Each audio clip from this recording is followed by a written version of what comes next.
5G यानी 5 generation के show में अब वक्त है खबरों के सेंसेक्स का, यानी वो शो जिसमें हम आपको दिखाते हैं वो खबरें जिन पर दिन भर हलचल रहती है। खबरों के सेंसेक्स में आज कौन सी खबर बड़ी होगी, किस खबर पर पूरे दिन हलचल रहेगी। खबरों के सेंसेक्स में उस खबर की पूरी ABCD आपके सामने होगी। आज की सारी बड़ी खबरें आपको दिखाने के लिए हमारे साथ जुड़ेंगे देश भर में फैले हमारे रिपोर्टर्स, जिनकी रहती है खबरों की बाजार पर पैनी नजर। आज की बड़ी खबर क्या है, अमित का हम रुख कर लेते हैं। चलिए मोहित का रुख करते हैं। मोहित, आज खबरों के सेंसेक्स में वो कौन सी खबर है जिसके बारे में आप तफसील से हमें बताना चाहते हैं?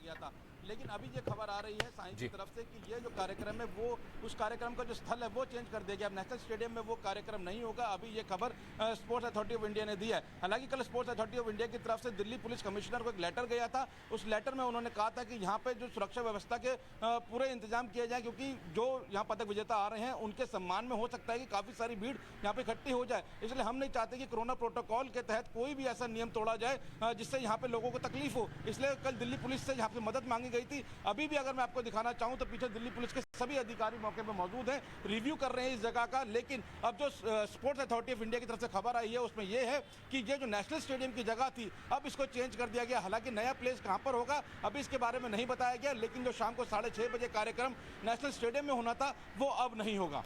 जी अमित।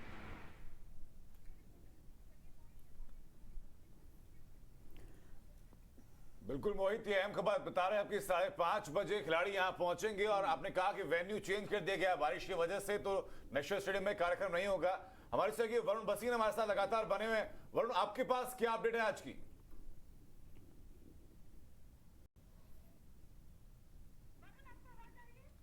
वरुण, आप तक आवाज पहुंच रही है हमारी? जी बिल्कुल जी, तो खबरों के सेंसेक्स में आज की कौन सी बड़ी खबर आपके पास है वरुण?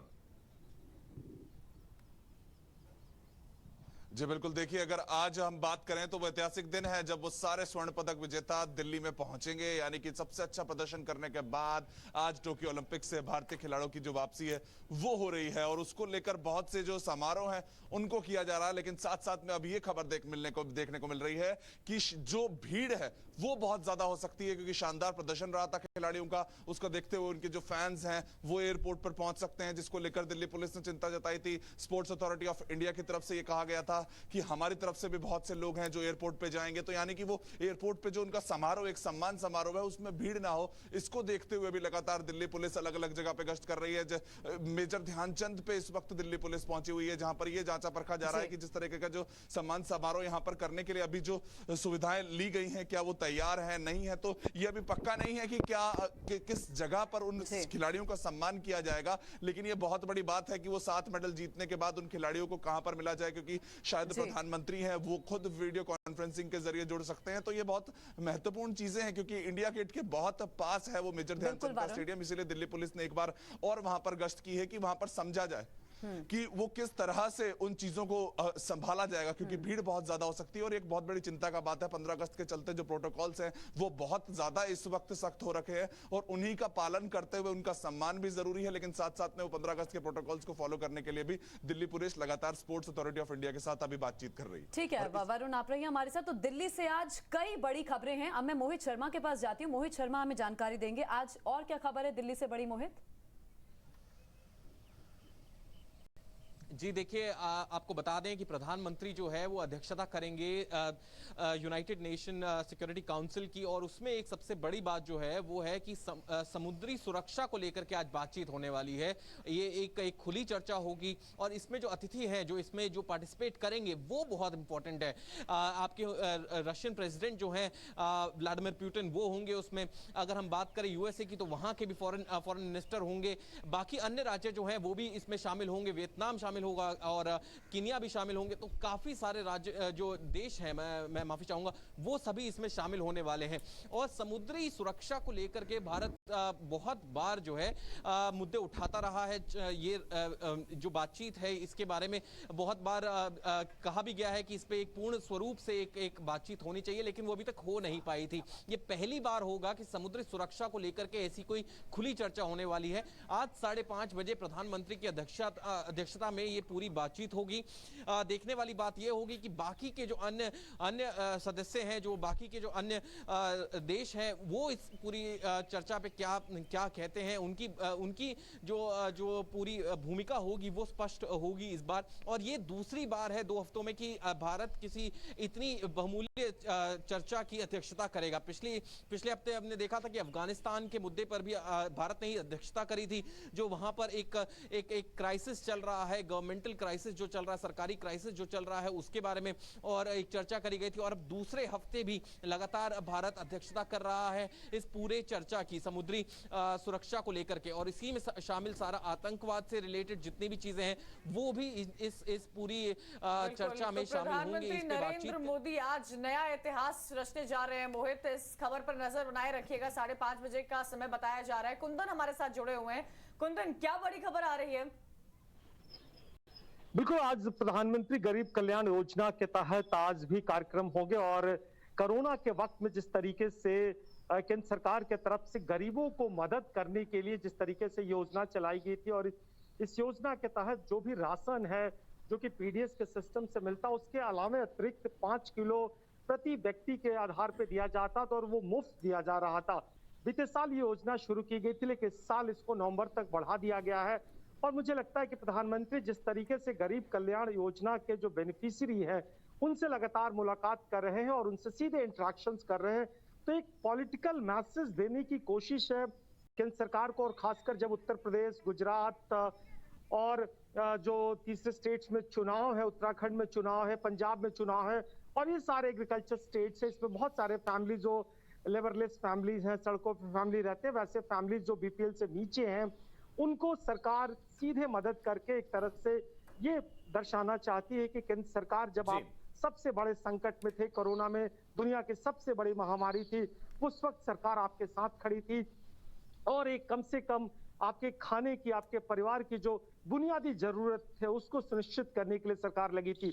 तो मुझे लगता है कि और इसके अलावा जो किसान सम्मान निधि योजना का जो अगला चरण है वो वितरित किया जाएगा। तो 2 बड़ी योजनाओं पे केंद्र सरकार का जोर होगा। और एक तरह से जब ऐसे में प्रधानमंत्री ये चाहते हैं कि किसानों के क्राइसिस के बीच में जो केंद्र सरकार के तरफ से किसान सम्मान निधि की 9वीं किस्त जारी की जाए, तब एक तरह से किसानों को संदेश देने की कोशिश करें कि वो किसानों के साथ खड़े हैं। और जो लगातार देश में मोदी सरकार को किसान विरोधी जो एक संदेश देने की कोशिश की जाती है, वो एक तरह से उस पर लगाम लगाया जा सके। यानी कि विपक्ष कह रहे हैं कि सरकार किसान विरोधी है और सरकार किसान सम्मान निधि देकर ये जताना चाहेगी, ये स्पष्ट संदेश देगी कि नहीं, हम तो किसानों का सम्मान करते हैं। अब रुक करते हैं रंजीता का। रंजीता, खबरों के सेंसेक्स में आपके हिसाब से आज दिल्ली से कौन सी बड़ी खबर, कौन सी खबर अब रहने वाली है?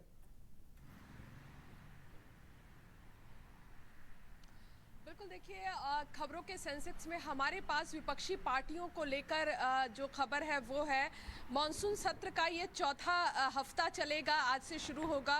और जिस तरह से विपक्षी पार्टियां सरकार को पेगासस के मुद्दे पर घेरने की कोशिश कर रही थी, उसी तरह की रणनीति इस बार भी है, इस हफ्ते भी है।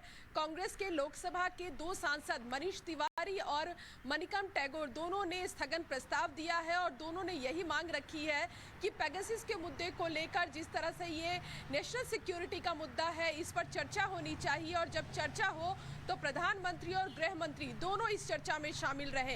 ये मांग विपक्षी पार्टियों की तरफ से है। दूसरी खबर राहुल गांधी के जम्मू कश्मीर दौरे की है। राहुल गांधी आज से 2 दिवसीय जम्मू कश्मीर दौरे पर रहेंगे। इस दौरान राहुल गांधी कांग्रेस के जो नेता हैं उनके साथ मुलाकात करेंगे, कांग्रेस कार्यालय का उद्घाटन है और इसके साथ ही कहा जा रहा है कि धारा 370 हटने के बाद पहली बार राहुल गांधी जम्मू कश्मीर जा रहे हैं।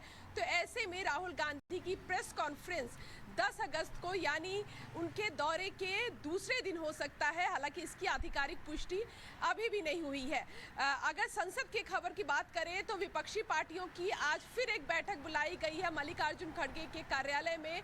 10 बजे सभी विपक्षी पार्टियां इस बैठक में शामिल होगी और इस हफ्ते किस तरह से फ्लोर मैनेजमेंट किया जाएगा विपक्षी पार्टियों की तरफ से, उसको लेकर रणनीति बनाई जाएगी। इस बैठक में राहुल गांधी भी शामिल होंगे। ठीक है रंजीता, मतलब ये समझा जाए कि हम मांग तो करते हैं कि सरकार जवाब दे, लेकिन जवाब देने कहां दिया जाता है? संसद चलने दीजिए, तभी तो जवाब मिल पाएगा। चलिए एक और बड़ी खबर का रुख करते हैं, श्रीनगर चलते हैं सोहेल के पास। सोहेल, आपके पास खबरों के सेंसेक्स में आज वो बड़ी खबर कौन है जो आज पूरे दिन एक्टिव रहेगी?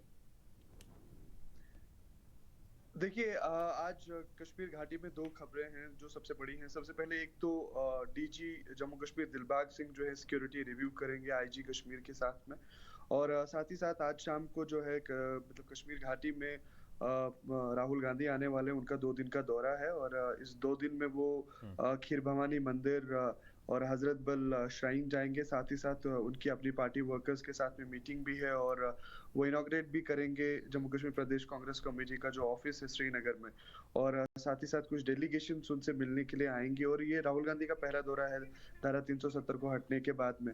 और जैसा कि मैंने आपको पहले बताया कि सबसे बड़ी खबर जो ये है कि वो आज जो कश्मीर घाटी का सिक्योरिटी रिव्यू है वो खुद डीजी जम्मू कश्मीर दिलबाग सिंह करेंगे। बिल्कुल शुक्रिया आपका। हमारे साथ इस वक्त आमिर हक भी हमारे साथ जुड़ चुके हैं। आमिर, बताइए जरा, खबरों के सेंसस में आपके हिसाब से कौन सी खबर है जो टॉप पर रहनी चाहिए? देखिए, आज से आज़ादी के 75 साल पूरे होने पर जो सेलिब्रेशंस हैं, जो उत्सव है उसको मनाने की शुरुआत हो रही है राजधानी लखनऊ से। और मुख्यमंत्री योगी आदित्यनाथ और जो राज्यपाल हैं आनंदीबेन पटेल, वो काकोरी शहीद स्मारक पर जो 9 अगस्त को ऐतिहासिक ट्रेन डकैती हुई थी, क्रांतिकारियों ने जिसे अंजाम दिया था अंग्रेज़ों के खिलाफ, उसको कमेमोरेट करने के लिए आज एक बड़े कार्यक्रम को संबोधित करेंगे। साथ ही शहीदों के परिवारों का सम्मान भी होगा। और ये बता दूं कि ये सिर्फ केवल शुरुआत ही है। ये पूरा हफ्ता जो है सारे 75 जो ज़िले हैं उत्तर प्रदेश के, उसमें मुख्यमंत्री के आदेशों पर मनाया जाएगा। इसको उसी रूप में बुक एग्जीबिशंस होंगी, इसके अलावा दूसरे कार्यक्रम होंगे उन सभी ऐतिहासिक स्थलों पर जो कहीं ना कहीं आज़ादी की लड़ाई से जुड़े हुए हैं। खास बात यह है कि यूपी के 75 जिलों में से 4 जिलों को चुना गया है। उन 75 जिलों में देश भर से जहां पर आज़ादी के 75 साल पूरे होने पर विशेष उत्सव होगा, उसमें लखनऊ के साथ साथ मेरठ, बलिया और झांसी भी शामिल हैं। तो आज से इस उत्सव की शुरुआत हो रही है। ये बड़ी खबर है लखनऊ से। आमिर, एक तरफ सरकार के कार्यक्रम, शहीदों की याद में ये कार्यक्रम सरकार जगह जगह आयोजित करे, वहीं दूसरी तरफ विपक्षी पार्टियां भी, खासतौर पर कांग्रेस पार्टी, बीजेपी गद्दी छोड़ो कैंपेनिंग भी शुरू करने जा रही है आज से। जी बिल्कुल, और कांग्रेस ने इस मुहिम की शुरुआत क्विट इंडिया मूवमेंट के साथ की है, क्योंकि 8 अगस्त 1942 को इस मुहिम की शुरुआत की थी क्रांतिकारियों ने अंग्रेज़ों के ख़िलाफ़, उनकी हुकूमत के ख़िलाफ़। कुछ वैसा ही कार्यक्रम शुरुआत की है कांग्रेस पार्टी ने उत्तर प्रदेश में, और एक तरह से लोगों को जताने और बताने की कोशिश की है कि बीजेपी सरकार जो उत्तर प्रदेश की है वो लोगों के हितों के लिए काम नहीं कर रही है, और जो उसकी नीतियां हैं वो किसान विरोधी हैं, महंगाई उनकी वजह से है, बेरोजगारी नौजवानों के अंदर है, के भीतर है। तो इन सारी विषयों को उठाने के लिए इस मुहिम की शुरुआत, और आज पूरे उत्तर प्रदेश में कांग्रेस पार्टी जगह जगह आंदोलन करेगी, ऐसा वादा किया गया है पार्टी की तरफ से, यूपीसीसी की तरफ से। अब देखना ये होगा कि कितना कुछ कांग्रेस पार्टी अपने लोगों को जुटा पाती है, वर्कर्स को जुटा पाती है। सबसे अहम बात और कितना जो है कि आखिर कांग्रेस पार्टी कितने लोगों को जुटा पाती है, इस खबर पर नजर जरूर बनाए रखिएगा। पुलकित हमारे साथ दिल्ली से जुड़े हुए हैं। पुलकित, दिल्ली से सबसे अहम खबर क्या निकल रही है? देखिए, दिल्ली से जो खबर निकल रही है वो दिल्ली के छात्रों से जुड़ी हुई है। दिल्ली में मार्च 2020 के बाद अब वो मौका आया है जब दिल्ली के स्कूलों को 10वीं से लेकर 12वीं तक आंशिक रूप से खोला जा रहा है। यहाँ पर एडमिशन से जुड़ी हुई तमाम जानकारी या फिर कोर्स से जुड़ी तमाम जानकारी 10वीं से लेकर 12वीं तक के छात्र स्कूल में जाकर ले सकेंगे। हालांकि इस साल की शुरुआत में जनवरी महीने में स्कूल खोलने की कोशिश हुई थी, लेकिन कोरोना की दूसरी लहर की वजह से फिर से वो आदेश वापस लेना पड़ा। साप्ताहिक बाजार भी दिल्ली के अंदर आज से खुल रहे हैं।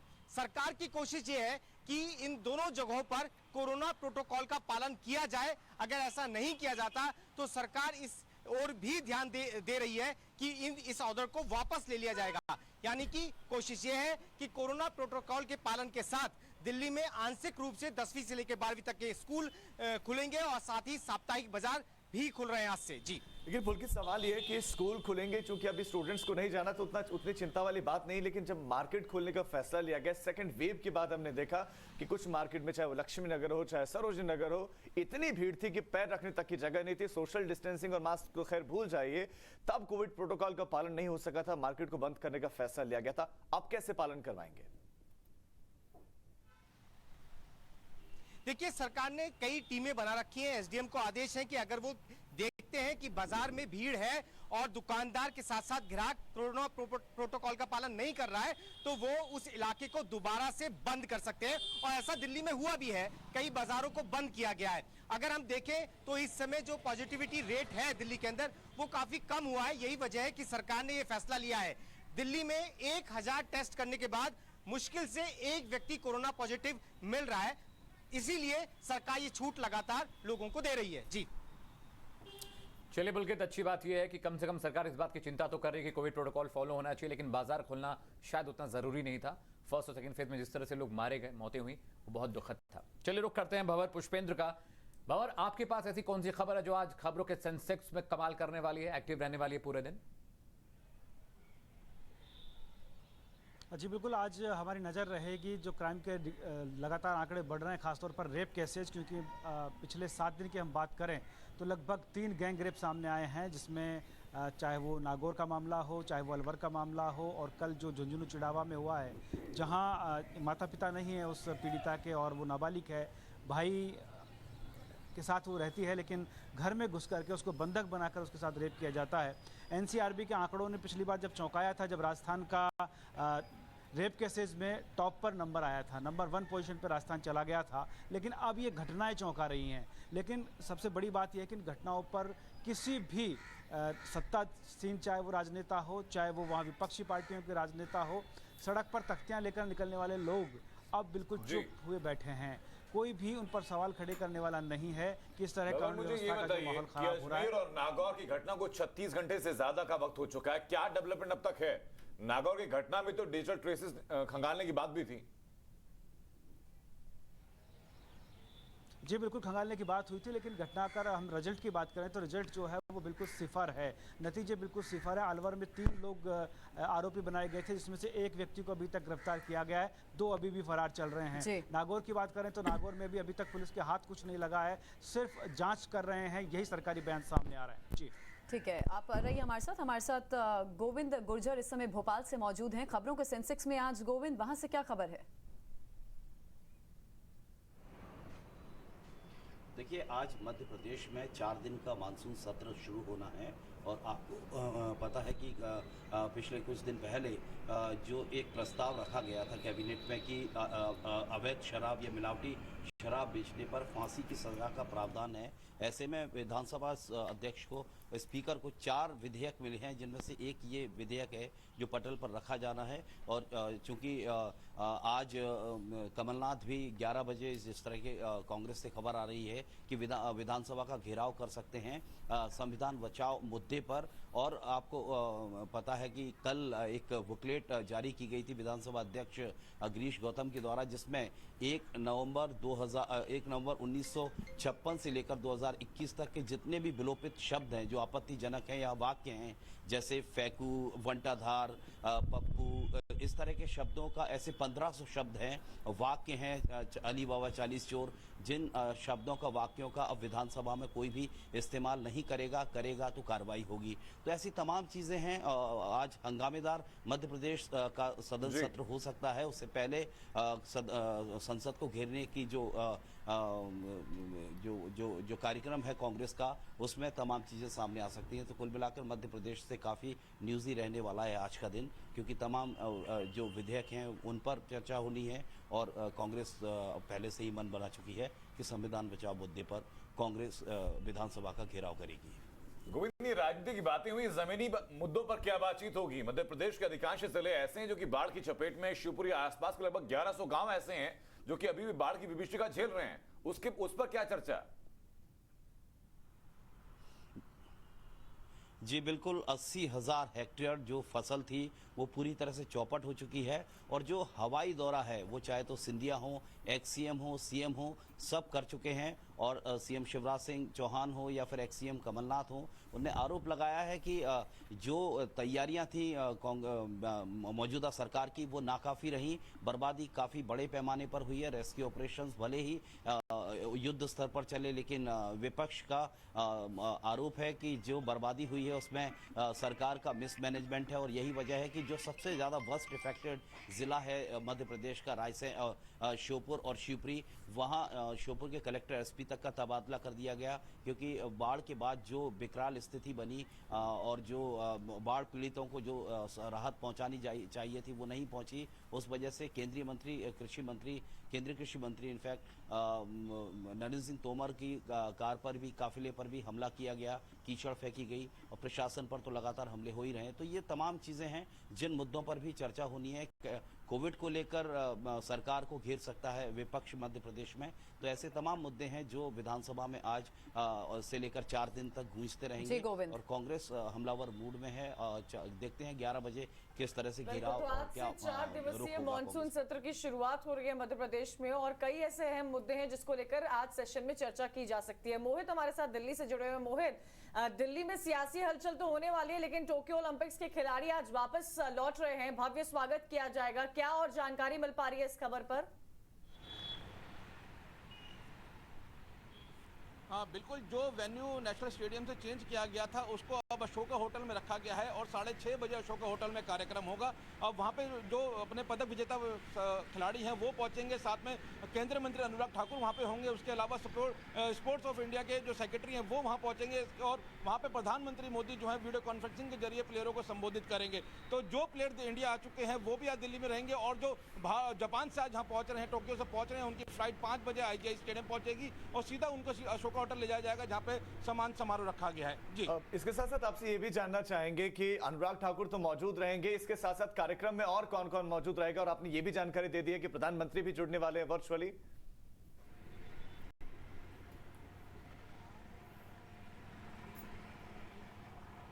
इसमें देखिए स्पोर्ट्स अथॉरिटी ऑफ इंडिया की तरफ से जो आला अधिकारी वो मौजूद रहेंगे और मंत्रिमंडल की तरफ से फिलहाल अभी अनुराग ठाकुर का नाम ही सामने आ रहा है कि वो खेल मंत्री हैं, वो वहाँ पे जुड़ेंगे। कोरोना प्रोटोकॉल का भी एक प्रोटोकॉल से वो फॉलो किए जा रहे हैं, ज्यादा भीड़ वहाँ इकट्ठी नहीं होनी है। इसके मद्देनजर दिल्ली पुलिस भी अब नई तरीके से अपनी सिक्योरिटी रिव्यूज कर रही है, क्योंकि होटल के बाहर उनके खिलाड़ी जो पहुंचेंगे उनके सम्मान के लिए काफी सारे लोग वहाँ इकट्ठे न हो जाए, उसके लिए भी बंदोबस्त किया जा रहा है। बिल्कुल, तो कार्यक्रम का खास आयोजन समय आपको मोहित ओम ने बता ही दिया है। खिलाड़ी यहाँ वापस लौटेंगे, उसके बाद प्रधानमंत्री वर्चुअली उनसे जुड़ेंगे, बातचीत भी करेंगे और डिनर पार्टी के लिए भी प्रधानमंत्री ने इनवाइट इन तमाम खिलाड़ियों को किया ही है। आप सभी का बहुत बहुत शुक्रिया हमारे साथ जुड़ने के लिए और बड़ी खबरों पर हमें अपडेट करने के लिए, हमारे व्यूअर्स को अपडेट करने के लिए। अब चलिए, अब हम आगे बढ़ेंगे।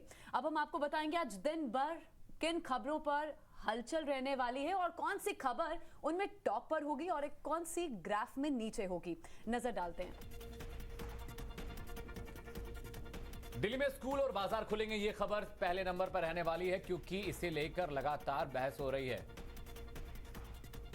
ये वो खबरें हैं जिसके बारे में चर्चा हमने रिपोर्टर्स के साथ की है। अमित, दिल्ली में स्कूल और बाजार आज खुलने जा रहे हैं। आंशिक बाजार तो खुल जाएंगे पूरे तरीके से, स्कूल आंशिक तौर पर खोले जाएंगे। UNSC की जो बैठक होनी है वो भी बड़ी खबर है। देश में आज खिलाड़ी वापस लौट रहे हैं, ग्रैंड वेलकम उनका होगा। राहुल गांधी का जम्मू कश्मीर आज से दौरा शुरू हो रहा है। वहीं CM योगी का क्रांतिकारियों को नमन, अलग अलग जगहों पर कार्यक्रमों का आयोजन सरकार कर रही है। ये वो खबरें रही जो कि अभी तक आपको बताया। अब दिखाते हैं कि सेंसस के मुताबिक इन खबरों का क्रम क्या रहने वाला है। सबसे पहली बात होगी CM योगी का जो क्रांतिकारियों को नमन आज उत्तर प्रदेश में होने जा रहा है। वो पहले नंबर पर चर्चा में रहेगी। दूसरी रहेगी राहुल गांधी का जम्मू कश्मीर दौरा, जो कि है तो अहमद मीर के पारिवारिक कार्यक्रम में शामिल होने के लिए, लेकिन राजनीति से उसको सीधा जोड़कर देखा जा रहा है। इसके अलावा देश के हीरोज का ग्रैंड वेलकम की तैयारियां अशोका होटल में अब तैयारियां की गई हैं। प्रधानमंत्री वर्चुअली जुड़ सकते हैं तो तीसरे नंबर पर खबर, जबकि चौथे नंबर पर यूएनएससी की ओपन डिबेट की अध्यक्षता भारत करने वाला है। दिल्ली में स्कूल और बाजार भी खुले रहेंगे, ये रेस शुरू रहा है जो शुरुआत से आपको बता रहे हैं। यहाँ पर एक छोटा सा ब्रेक, जल्द हाजिर हो रहे कुछ और अहम खबरों के साथ। देखते रहिए टाइम्स नाउ।